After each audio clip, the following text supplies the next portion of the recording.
Jadi jika kita cuma tahu kepada namanya saja, itu belum cukup dalam ilmu makrifat ini. Karena harus dibarengi dengan makrifat dengan segala-galanya. Maksudnya supaya kita bisa kembali dengan sempurna ke alam asal kita, berpulang kepada Allah Subhanahu wa ta'ala. Tapi kalau kita tidak makrifat secara sempurna, itu tidak akan bisa kembali juga secara sempurna. Kalau kita tidak kembali secara sempurna, nah ini pasti kita yang disebut tersesat. Jadi kita akan tersesat yang akhirnya masuk neraka. Nah, ini jadi supaya kita tidak masuk neraka. Ya, bukannya kami akan menyelamatkan, maksudnya karena itu hak Allah, tapi kami di sini mengajak untuk berusaha agar kita semua tidak masuk neraka. Nah, inilah ilmu mahal, ilmu makrifat tingkat tinggi, ya, agar kita bisa makrifat secara sempurna. Sahabatku, sahabat tilawah semesta yang kami cintai, jadi walaupun kita di sini sekarang sudah merasa cukup banyak amal di dunia ini dengan segala cara yang kita anggap baik, kalau untuk pulang ke alam asal untuk menempuh ilmu makrifat, mungkin ini belum cukup. Karena pekerjaan amal di dunia ini, amal ibadah maksudnya, seperti sholat dan lain sebagainya. Nah, apalagi sekarang ya yang lagi musim puasa di bulan Ramadan atau ibadah lainnya. Nah, itu kewajiban. Itu adalah perintah atau yang diperintahkan oleh Allah Subhanahu wa ta'ala, yang memang harus kita laksanakan di dalam kehidupan kita. Nah, kita dari amal tersebut seharusnya kita ini bagaimana agar si amal tersebut menjadi amal yang diterima di sisi Allah, yang wusul kepadanya. Nah, ini ilmu makrifat. Jadi berbeda dengan amal yang hanya istilahnya sebatas menjalankan perintah saja. Nah, itu jangan heran, biasanya istilahnya ada yang penting asal mengerjakan, yang penting asal tempat waktu. Nah, itu kan tanpa rasa. Beda dengan kita dibarengi dengan makrifat kepada Allah. Jadi si amal ibadah itu akan menjadi ibadah yang sempurna. Kenapa? Karena ibadah kita sampai akimi sholatal lidzikrinya itu tercapai. Nah, itu seolah-olah kita membuka batin juga. Bahkan ini membuka ilmu batin atau membuka mata batin di tempatnya, justru di dalam tempatnya. Karena banyak orang yang bisa membuka mata batin itu malah jatuhnya istilahnya ke dalam melihat makhluk-makhluk halus, jatuhnya itu ke dalam kesaktian atau ke ilmu-ilmu kebatinan, istilahnya ilmu hikmah. Nah, ini kalau dipakai ketika melaksanakan amal ibadah, maka itu lebih tepat sekali membuka batinnya. Makanya ini agak sedikit beda jurusan dengan membuka batin, ilmu kebatinan dengan membuka batin, tapi membuka mata batinnya ini kita di dalam beribadah. Beda. Nah, ini ilmu makrifat yang memang seharusnya ya, karena ibadah ini kan kita yang akan diterima oleh Allah Subhanahu wa Ta'ala ini adalah yang sampai kepada Allah, baik doa, baik pengabdian, baiknya pokoknya ibadah-ibadah kita.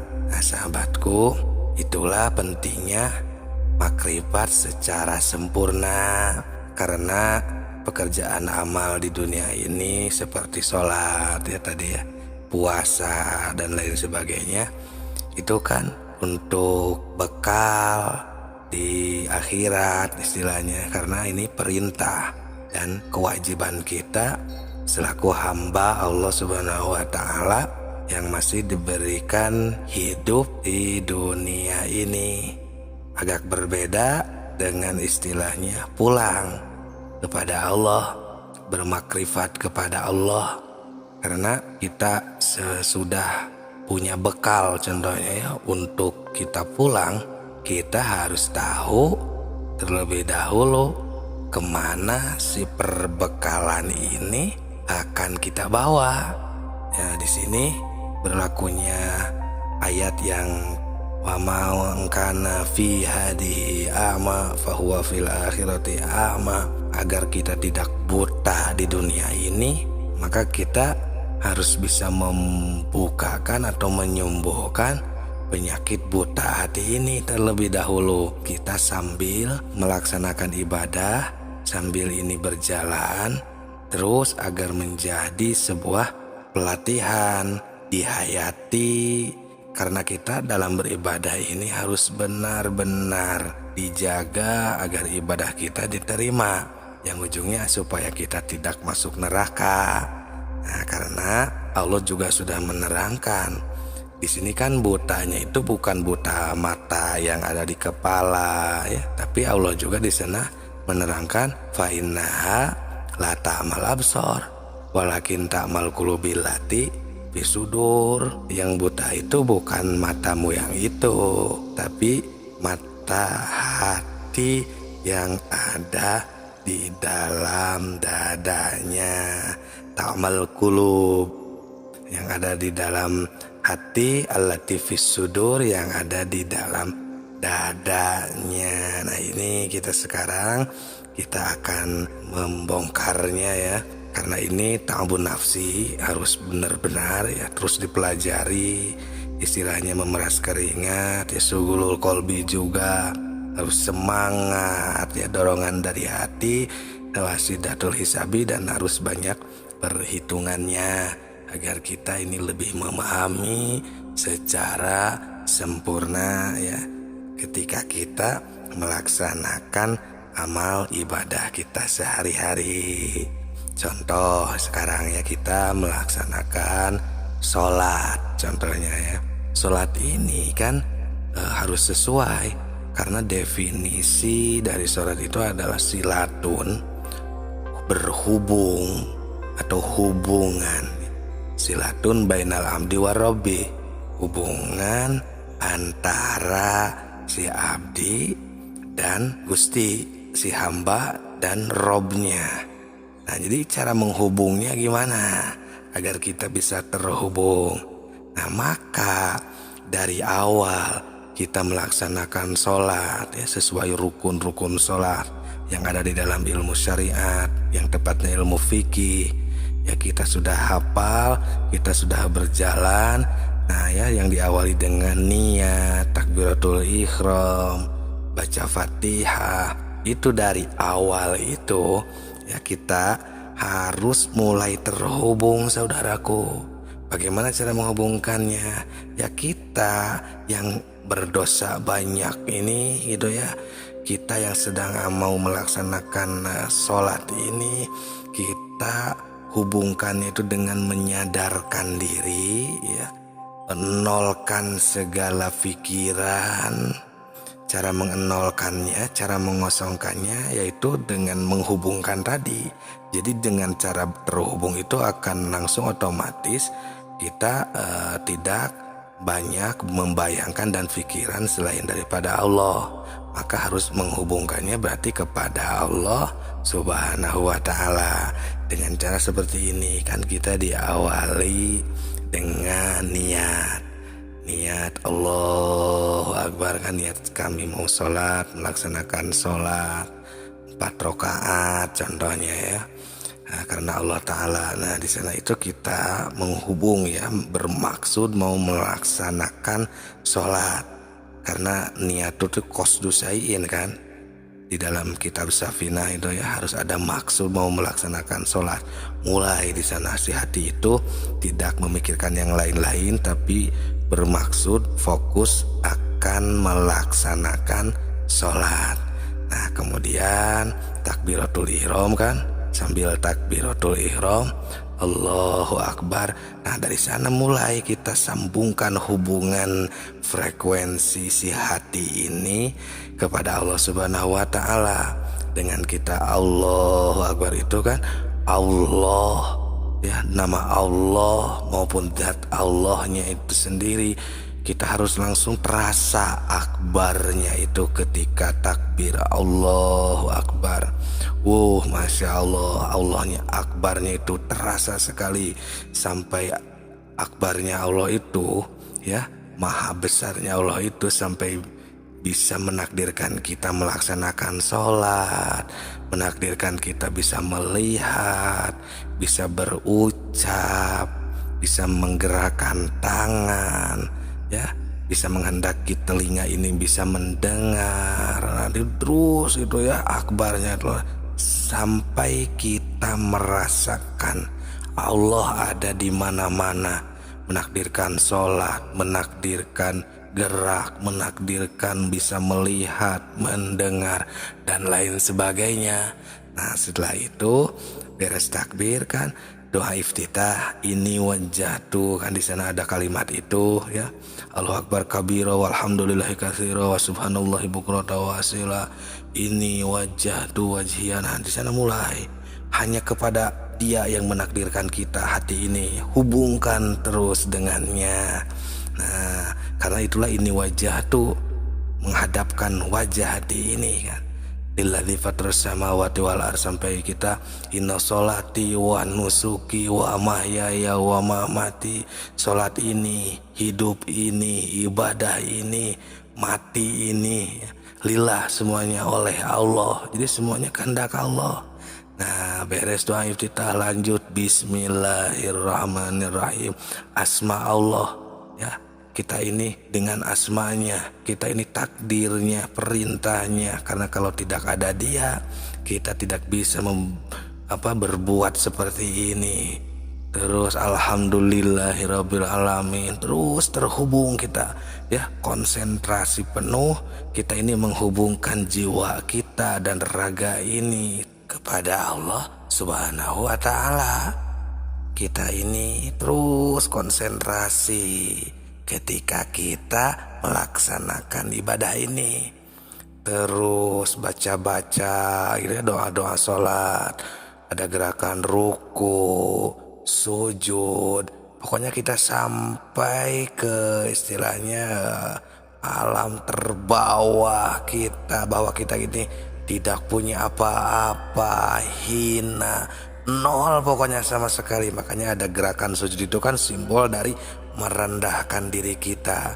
Kalau istilah para senior ya, arif billah, itu sampai kita harus ke alam lahut, bahut dan hahut, itu ketika sujud itu udah harus tercapai. Nah itulah ya sholat ketika kita dibarengi dengan makrifat. Itulah mencapai kemakrifatan dengan sempurna, supaya kita tidak masuk neraka dan sholat kita diterima Allah Subhanahu wa ta'ala. Agar kita tahunya kepada Allah itu tidak hanya kepada namanya saja. Jadi jika kita cuma tahu kepada namanya saja, itu belum cukup dalam ilmu makrifat ini, karena harus dibarengi dengan makrifat dengan segala-galanya. Maksudnya supaya kita bisa kembali dengan sempurna ke alam asal kita, berpulang kepada Allah Subhanahu wa ta'ala. Tapi kalau kita tidak makrifat secara sempurna, itu tidak akan bisa kembali juga secara sempurna. Kalau kita tidak kembali secara sempurna, nah ini pasti kita yang disebut tersesat. Jadi kita akan tersesat yang akhirnya masuk neraka.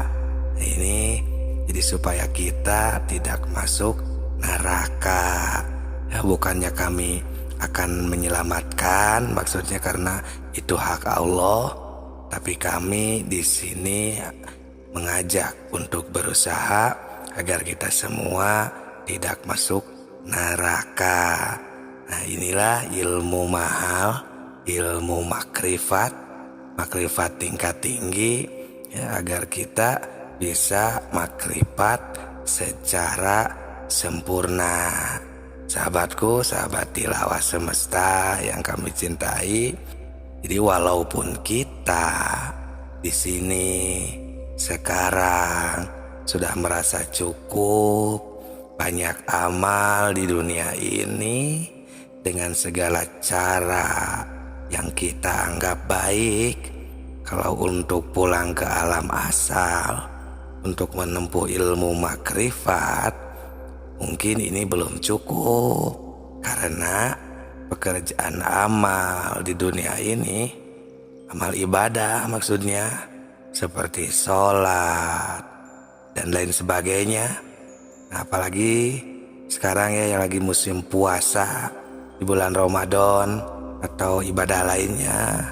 Nah itu kan itu kewajiban, itu adalah perintah atau yang diperintahkan oleh Allah Subhanahu wa ta'ala, yang memang harus kita laksanakan di dalam kehidupan kita. Nah kita dari amal tersebut seharusnya kita ini bagaimana agar si amal tersebut menjadi amal yang diterima di sisi Allah, yang wusul kepadanya. Nah ini ilmu makrifat. Jadi berbeda dengan amal yang hanya istilahnya sebatas menjalankan perintah saja. Nah itu jangan heran, biasanya istilahnya ada yang penting asal mengerjakan, yang penting asal tepat waktu. Nah itu kan tanpa rasa. Beda dengan kita dibarengi dengan makrifat kepada Allah. Jadi si amal ibadah itu akan menjadi ibadah yang sempurna. Kenapa? Karena ibadah kita sampai akimi sholatal lidzikrinya itu tercapai. Nah itu seolah-olah kita membuka batin juga. Bahkan ini membuka ilmu batin atau membuka mata batin di tempatnya, justru di dalam tempatnya. Karena banyak orang yang bisa membuka mata batin itu malah jatuhnya istilahnya ke dalam melihat makhluk-makhluk halus, jatuhnya itu ke dalam kesaktian atau ke ilmu-ilmu kebatinan, istilahnya ilmu hikmah. Nah ini kalau dipakai ketika melaksanakan amal ibadah, maka itu lebih tepat sekali membuka batinnya. Makanya ini agak sedikit beda jurusan. Dengan membuka batin, ilmu kebatinan, dengan membuka batin, tapi membuka mata batinnya ini kita di dalam beribadah. Beda. Nah, ini ilmu makrifat yang memang seharusnya ya, karena ibadah ini kan kita yang akan diterima oleh Allah Subhanahu wa Ta'ala ini adalah yang sampai kepada Allah, baik doa, baik pengabdian, baik ya pokoknya ibadah-ibadah kita. Nah sahabatku, itulah pentingnya makrifat secara sempurna. Karena pekerjaan amal di dunia ini seperti sholat ya tadi ya, puasa dan lain sebagainya, itu kan untuk bekal di akhirat istilahnya. Karena ini perintah dan kewajiban kita selaku hamba Allah Subhanahu wa Ta'ala yang masih diberikan hidup di dunia ini. Agak berbeda dengan istilahnya pulang kepada Allah, bermakrifat kepada Allah. Karena kita sesudah punya bekal contohnya ya, untuk kita pulang, kita harus tahu terlebih dahulu kemana si perbekalan ini akan kita bawa. Ya di sini berlakunya ayat yang wa ma kana fi hadhihi a'ma fahuwa fil akhirati a'ma. Agar kita tidak buta di dunia ini, maka kita harus bisa membukakan atau menyembuhkan penyakit buta hati ini terlebih dahulu. Kita sambil melaksanakan ibadah, sambil ini berjalan terus agar menjadi sebuah pelatihan dihayati. Karena kita dalam beribadah ini harus benar-benar dijaga agar ibadah kita diterima, yang ujungnya supaya kita tidak masuk neraka. Nah, karena Allah juga sudah menerangkan di sini kan butanya itu bukan buta mata yang ada di kepala ya, tapi Allah juga di sana menerangkan fa innaha la ta'mal absor walakin ta'mal qulubil lati fisudur. Yang buta itu bukan matamu yang itu, tapi mata hati yang ada di dalam dadanya. Ta'mal qulub yang ada di dalam hati, allati fisudur yang ada di dalam dadanya. Nah ini kita sekarang kita akan membongkarnya ya. Karena ini ta'abun nafsi harus benar-benar ya terus dipelajari.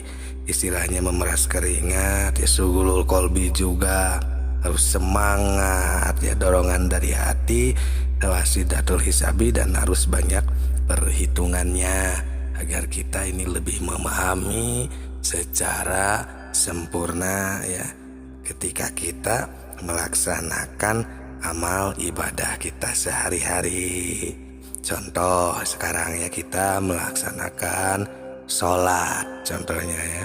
Sholat ini kan harus sesuai, karena definisi dari sholat itu adalah silatun, berhubung atau hubungan. Silatun bainal abdi wa rabbi, hubungan antara si abdi dan Gusti, si hamba dan Robnya. Nah jadi cara menghubungnya gimana agar kita bisa terhubung? Nah maka dari awal kita melaksanakan sholat ya, sesuai rukun-rukun sholat yang ada di dalam ilmu syariat, yang tepatnya ilmu fikih ya. Kita sudah hafal, kita sudah berjalan. Nah ya, yang diawali dengan niat, takbiratul ihram, baca Fatihah, itu dari awal itu ya kita harus mulai terhubung saudaraku.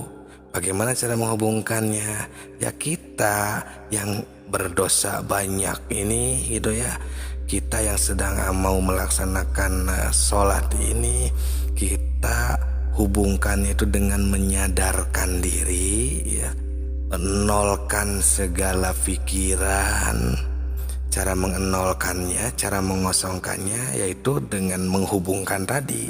Jadi dengan cara terhubung itu akan langsung otomatis kita tidak banyak membayangkan dan pikiran selain daripada Allah. Maka harus menghubungkannya berarti kepada Allah Subhanahu wa ta'ala. Dengan cara seperti ini kan kita diawali dengan niat Allahu Akbar, kan niat kami mau sholat, melaksanakan sholat 4 rakaat contohnya ya. Nah, karena Allah Ta'ala. Nah di sana itu kita menghubung ya, bermaksud mau melaksanakan sholat. Karena niat itu qasdu syai'in kan. Di dalam kitab Safinah itu ya harus ada maksud mau melaksanakan sholat. Mulai di sana si hati itu tidak memikirkan yang lain-lain, tapi bermaksud fokus akan melaksanakan sholat. Nah kemudian takbiratul ihram kan, sambil takbiratul ihram Allahu Akbar. Nah dari sana mulai kita sambungkan hubungan frekuensi si hati ini kepada Allah Subhanahu wa ta'ala. Dengan kita Allahu Akbar itu kan Allah ya, nama Allah maupun zat Allahnya itu sendiri kita harus langsung terasa akbarnya itu ketika takbir Allahu Akbar. Masya Allah, Allahnya akbarnya itu terasa sekali. Sampai akbarnya Allah itu ya, maha besarnya Allah itu sampai bisa menakdirkan kita melaksanakan sholat, menakdirkan kita bisa melihat, bisa berucap, bisa menggerakkan tangan ya, bisa menghendaki telinga ini bisa mendengar. Terus itu ya akbarnya itu sampai kita merasakan Allah ada di mana-mana, menakdirkan sholat, menakdirkan gerak, menakdirkan bisa melihat, mendengar dan lain sebagainya. Nah setelah itu beres takbir kan, doa iftitah ini wajjahtu kan, di sana ada kalimat itu ya, Allahu Akbar kabira walhamdulillahi katsira wa subhanallahi bukrata wa asila, ini wajjahtu wajhiya. Nah di sana mulai hanya kepada Dia yang menakdirkan kita hati ini, hubungkan terus dengannya.